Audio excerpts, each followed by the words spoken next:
আসেন একসঙ্গে একটা ভিডিও দেখি, অত্যন্ত গুরুত্বপূর্ণ একটা ভিডিও, জীবন বদলে যাওয়ার মতন একটা ভিডিও। চলেন শেষ পর্যন্ত দেখব, তারপর আমরা কথা বলবো, আলোচনা করব।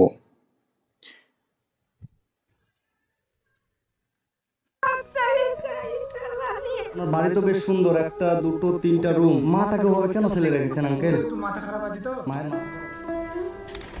কই দিদা, ভালো আছেন? ভালো নাই? কি নাম আপনার? আমার নাম বাকরাই। ঠাকুরায়? হ্যাঁ, বলছি আপনি এখানেই থাকেন? এখানে থাকি। আচ্ছা আচ্ছা, আপনার ছেলে মেয়ে কয়টা? এক ছেলে এক মেয়ে মারা গেছে। ও, মেয়ে মারা গেছে। হ্যাঁ, আর ছেলে কোথায় থাকে? আর দুই ছেলে ওই পাড়ার থাকে। ও, দুটো ছেলে একটা মেয়ে। মেয়ে মারা গেছে হ্যাঁ, আর দুটো ছেলে ওই পাড়ায় থাকে। আর আপনি এখানে একা থাকেন? বউগুলা কই থাকতেও দিবে না, মানে খাইতেও দিবে না। আপনার বৌমাগুলো থাকতে দিবে না, খেতে দিবে না? আপনার বয়স কত মা? বয়স তো বুঝিয়া 80তে বেশি হতে পারে। 80 থেকে বেশি হবে। হ্যাঁ, আর এই ঘরেই থাকেন আপনি? জল বৃষ্টি থেকে ভিজে যায়। জল বৃষ্টি ভিজে যান? বিছনা নাই। আপনার কষ্ট হয় না মা? গাছের পাতার মতন কষ্ট। বাড়ি বাড়ি ভাত চাই খাইতে পারি। 10 বছর তো পড়ে আছি, হাত এক্সিডেন্ট করে দেয়, ভিক্ষা করে খাই। আপনি 10 বছর ধরে এখানে থাকেন, ছেলেরা আপনার কাছে আসে না? বহুদিন ধরে থাকছি। ইসরে বাপ রে বাপ, দাঁড়ান আপনার ঘরটা আমি একটু দেখি। ই বাবার, এটা ঘর? একটু ঘর বানায় দিছে বড় বেটা। আপনার ছেলে এখানে ঘর বানায় দিয়েছে, আর ছেলে ভালো ঘরে থাকে ওদিকে, আপনি এই ঘরে থাকেন? এই ঘরে থাকি, বাবু না নাই। এ বাবারে, বিছনা কই? এই তো মানে 3 ফিটের একটা ঘর। এ তো খড় বিছানো। আপনি দাঁড়াতে পারেন? এনার কি ব্যাপার? এনার ছেলে মেয়ে নাই? ছেলে আছে? ছেলে আছে, মেয়ে আসলে মারা গেছে। আচ্ছা, এনার ছেলের বাড়ি কোথায় মাসিমা? ছেলেরা দেখে না? এভাবে ছেলেরা রেখে দিয়েছে একজন বয়স্ক মানুষকে। আপনি খাওয়া দাওয়া কিভাবে করেন তাহলে? এখানে সিদ্ধ ভাত করে খাওয়া। এখানে রান্না করেন? বৃষ্টি হলে সারাদিন পাখি খাওয়া নাই। এ বাবারে, একটা কড়াই, এই যে একটা উনুন। জল নাই। জল নাই? এরা জল আনি দেয়। এই ছেলেগুলো একটু জল আনি দেয়, ওর নাতনিগুলা আনে দেয়। আপনার নাতনিগুলো জল টল এনে দেয়? কিন্তু আপনার ছেলেগুলো কোনো মানে ছেলে যদি ভালো ঘরে থাকে, আর মা এই ভাঙ্গা ঘর, মানে আমি ঘরটা দেখে পাগল হয়ে গেলাম এখনই। আর এনার বয়স মিনিমাম 80-90 বছর। তুই দেখো আসলো বা। আরে আরে আরে আরে। ও মা, এরকম না, এরকম না, আপনি দাঁড়ান, একটু দাঁড়ান দাঁড়ান, আমি আপনার ভালো ব্যবস্থা করে দেবো। আমি নিজের বলাকে অনেকবার ঘরের জন্য খুললাম। হ্যাঁ। এক নেবারের কাছে একটা তিরপাল গুলো চাই, তাও দেয় না। গাও ভিজে যায় কাপড়গুলো। চায় চায় আমি আছি ওই পাড়াতে। ওরা কে থাকে আমি আপনি বসেন, আপনি বসেন, আপনি বসেন, আমি বসে কথা বলেন, বসেন। আপনি দাঁড়াতে পারছেন না, আপনি বসেন। বলছি যে আপনি এই ঘরে থাকতে পারেন না, কষ্ট হয়? জল পরে গাও ভিজে যায়। চিরাগে রাখে থাকলে ভিজে যায়। ঢাকা বিছনা নাই, মুসরি নাই। পৌষ মাসে শীত গেল, খাওয়া নাই। আপনি নিজে রান্না করতে পারেন? একটু বসে বসে রান্না করি, বাচ্চাগুলা জল আনি দেয়, সিদ্ধ ভাত, আলু সিদ্ধ। আর যেদিন ভালো না লাগে তো বসতে বসতে বাড়িগুলো যায়, থালা বানিয়ে দেয় ভাত। বন্ধুরা, আজকে আমি এসেছি, এটা উত্তর দিনাজপুরের ইটাহার থানার, এই গ্রামটার নাম কি? দুর্লভপুর। ইটাহার থানার দুর্লভপুরে। তো এই অসহায় মা, এই মায়ের আর্তনাদ দেখে আমার মানে কষ্টে বুকটা ফেটে যাচ্ছে, যে এই মায়ের 2টা সন্তান, এই মায়ের 2টো সন্তান, কিন্তু 2টো সন্তানের এখান থেকে 1 কিলোমিটার দূরে বাড়ি, তাই তো? কাছেই বাড়ি। আপনার নিজের জায়গা জমি আছে? একটু খালি এটা জায়গা আপনার নিজের? আচ্ছা আচ্ছা, আপনার ঘরের দরকার, তাই তো? ঘর নাই, খাওয়া আপনাকে যদি আমি একটা ঘর, আপনাকে যদি আমি একটা এরকম ছোট্ট করে সুন্দর করে টিনের ঘর করে দিই, আপনি ভালো করে থাকতে পারবেন মা? থাকতে পারবো। থাকতে পারবেন? তো এই মায়ের অবস্থা এতটাই খারাপ যে এরকম এই যে এই ঘরে থাকে, এই ঘরটা মানে কি বলবো, মানে আপনারা দেখতে পাচ্ছেন এই ঘরটা এতটাই খারাপ অবস্থা, মানে 4 ফিট হবে চওড়া আর এই 4 ফিট হবে লম্বা। তো এই ঘরে এই মানুষটা কি করে থাকে? এই যে আপনার নতুন নতুন শাড়ি কাপড় আছে? নাই রে বাবা, কিচ্ছু নাই। মানুষের ইটার থেকে দিয়ে আচ্ছা, মানুষের দিত আর কি, তাই তো? আপনার বাড়িতে বাজার আছে, চাল ডাল এগুলো আছে? একটু ভিক্ষা করে কালকে ও, আপনি ভিক্ষা করে নিয়ে এসেছেন? ওই যে আস্তে বাড়িগুলো আছে, কয়টা বাড়ি? ইস। 2টা বাড়ি। হ্যাঁ, ওই দুটো আপনি তো হাঁটতে পারেন না, চলতে পারেন না, ভিক্ষা করেন কিভাবে? এই লাঠি ধরে ধরে? ইস।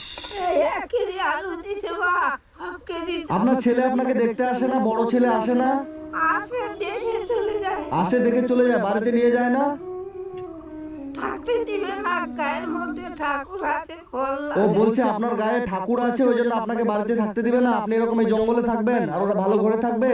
এই শীতের জন্য একদিন এক রাত করে খাওয়া নাই।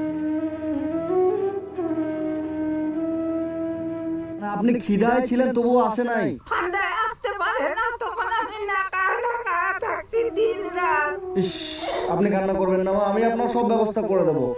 মোর কেউ নাই, মোর কেউ নাই। দাঁড়ান দাঁড়ান, আমি আছি, আমি আপনার ছেলে, বুঝছেন? আপনার আর কোনো সমস্যা হবে না। আপনি যতদিন বাঁচবেন, আপনাকে এই অবস্থায় আমি কথা দিয়ে যাচ্ছি, আপনি যতদিন বাঁচবেন আপনার যত রকমের দায়িত্ব আমি পালন করব, ঠিক আছে? আপনি একটু বসেন, আমি আপনার যত রকমের বাজার টাজার লাগে, আপনার চাল ডাল লবণ যা লাগে আমি সব কিনে নিয়ে আসছি মা। হ্যাঁ, আপনি বসেন, আর আপনার ছেলের সাথে আমি একটু দেখা করছি, ঠিক আছে? ওর ব্যবস্থা করব আমি। আপনার বাথরুম নাই মা? বাথরুম, পায়খানা বাথরুম কিচ্ছু নাই? টিউবওয়েল নাই। কিছুই নাই?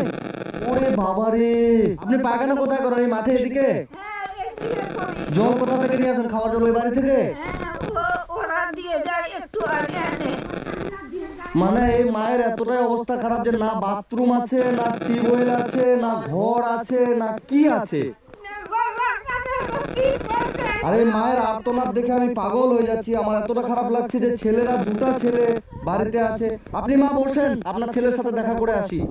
চলো তো আমার সাথে, এই ওনার জন্য বাজার কিছু করে নিয়ে আসবো। আমার বাইকে বসে চলো। হ্যাঁ, তুমি মাঝখানে ধরে নিয়ে আসতে পারবা? আমার বাইকে চলো, হ্যাঁ নিয়ে আসি। আপনি বসেন, আমি আসছি, আপনার জন্য বাজার করে নিয়ে আসছি, শাড়ি টাড়ি যা লাগে সব নিয়ে আসছি, আপনি বসেন।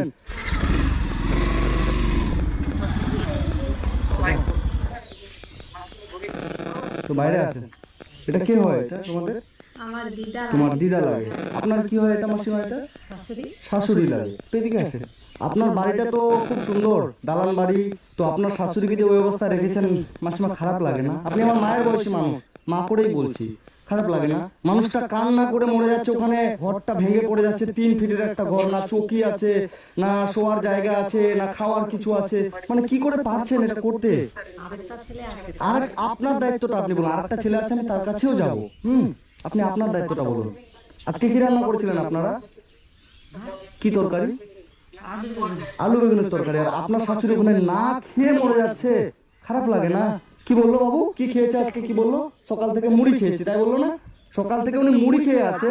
দিয়ে আসতাম তো, ওই যে কয়েকদিন ধরে আর দিয়ে আসতাম। ওখানে উনি কেন থাকবে? আমার কথা, আপনার 3-3টা ঘর, আপনার লজ্জা লাগে না? লজ্জা নামে একটা জিনিস আছে, লাগে? আচ্ছা দর্শক, তাহলে শুনলেন সব কিছুই। এখন কয়েকটি কথা আমার শুনে যান। এখানে যে বিষয়টি পরিষ্কার হলো, আমার কাছে যেটি মনে হলো, যে অন্যান্য আরও ভাই আছে, তার জন্য এদের অভিযোগ যে আরও তো ভাই আছে, তারা দেখবে। মানে ভাইয়ের প্রতি ভাইয়ের হিংসার কারণে, যে আমি যদি কিছু টাকা দিয়ে পিতামাতাকে সহযোগিতা করি, বিশেষ করে মাকে, মা আছে, তো মাকে যদি একটা ঘর করে দিই বা তাকে যদি নিজের কাছে রাখি, তাহলে অন্য ভাই তার তো টাকা বেঁচে গেল, তার তো কিছু লাগলো না, অতএব সে জিতে গেল, আমি ঠকে গেলাম। এই হিংসার কারণে মাকে পর্যন্ত মানুষ দেখছে না। তো পৃথিবী কি চরম মারাত্মক। মানুষ যখন ইসলাম থেকে সরে যায়, মানে ওরা তো ইসলাম ধর্মের না, যা সনাতনী ধর্মের, হিন্দু ধর্মের বুঝলাম নামটাম শুনে,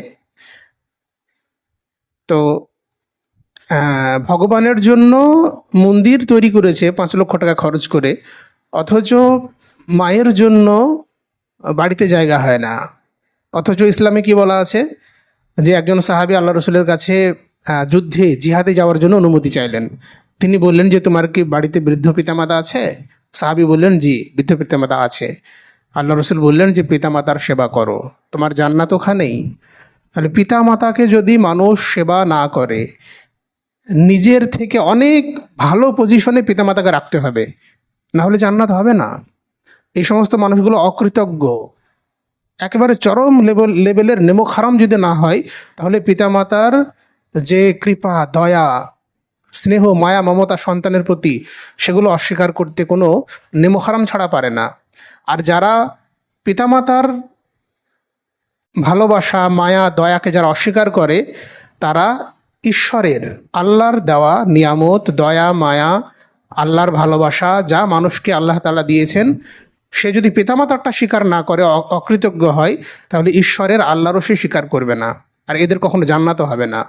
যারা নিমক হারাম, অকৃতজ্ঞ, তাদের কখনো জান্নাত হবে না, তারা ভালো মানুষ হতে পারে না। তার জন্য সর্বদা আপনি কৃতজ্ঞতা স্বীকার করবেন। যে উপকার করেছে তার আপনি কখনোই ক্ষতি করবেন না। উপকার না করলেও তো ক্ষতি করবেন না, কিন্তু যে উপকার করেছে আপনি সেটা সারা জীবন মনে রাখবেন, যে মানুষটা আপনার উপকার করেছে। পিতামাতার সম্মান কী জন্য এত বেশি? কারণ পিতামাতা আপনার জন্য কত স্যাক্রিফাইস করেছে, কত ভালোবেসেছে, আপনাকে লালন পালন করে অনেক কষ্ট সহ্য করে তারা মানুষ করেছে। সেই কৃতজ্ঞতা স্বীকার করার জন্যই পিতামাতার এত সম্মান। পিতার চেয়ে মা বেশি কষ্ট সহ্য করে সন্তান লালন পালনের জন্য, তার জন্য মায়ের সম্মান আরও 3 গুণ, 3 টাইমস বেশি। তো আমরা দেখলাম বিষয়টা। আল্লাহ রাব্বুল আলামিন কোরআন মাজিদের মধ্যে আরও বলেন, ইয়া আইয়ুহাল্লাযিনা আমানু লা তুলহিকুম আমওয়ালুকুম ওয়ালা আওলাদুকুম আন যিকরিল্লাহ। হে ইমানদারগণ, তোমাদেরকে যেন উদাসীন করে না ফেলে সন্তানাদের ভালোবাসা এবং ধনসম্পত্তির ভালোবাসা। তাহলে এই ধনসম্পত্তি এবং সন্তানাদি, এটা যে আপনার একেবারে ক্লোজ নয়, এটা দায়িত্বস্বরূপ আপনি করবেন। জান দিয়ে দিবেন না আপনি সন্তানের জন্য, মালের জন্য, সন্তানের জন্য আপনি জান দেবেন না। এটা ওই রকমের ইম্পর্টেন্স রাখে না জীবনে। ইম্পর্টেন্স রাখে আল্লাহ রাব্বুল আলামিন। আল্লাহ রাব্বুল আলামিনের দিকে আপনি রুজু হবেন, তার জন্য আপনি সব কিছু করবেন। সন্তানের জন্য জাস্ট দায়িত্ব পালন করবেন। সন্তানের কি সমস্যা, তাকে সুশিক্ষিত করতে হবে, তাকে ভালো মানুষ করে গড়ে তুলতে হবে, তাকে সঠিক শিক্ষা দান করতে হবে, এটা আপনার কর্তব্য, দায়িত্ব। তার জন্য আপনি জান দিতে যাবেন না কখনো। নিজেকে ধ্বংসের মধ্যে ফেলে আপনি তাদের জন্য করবেন। সুশিক্ষা দিতে পারেননি, শেষ বয়সে আপনাকে লাথি মেরে বাড়ি থেকে বের করে দিয়ে সম্পত্তি যা আছে সব কিছু হড়প করার তালে তারা থাকে। তো মানুষ এগুলো বৃদ্ধ বয়সে বুঝে উপলব্ধি করে, যৌবন বয়সে, অল্প বয়সে এগুলো বুঝতে পারে না। আমরা মানুষকে বোঝাই যে দুনিয়া কী জিনিস আপনি বুঝতে শিখুন। মানুষ বোঝে না, যখন বুঝতে পারে তখন আর কিছু করার থাকে না। ভালো থাকবেন। আসসালামু আলাইকুম।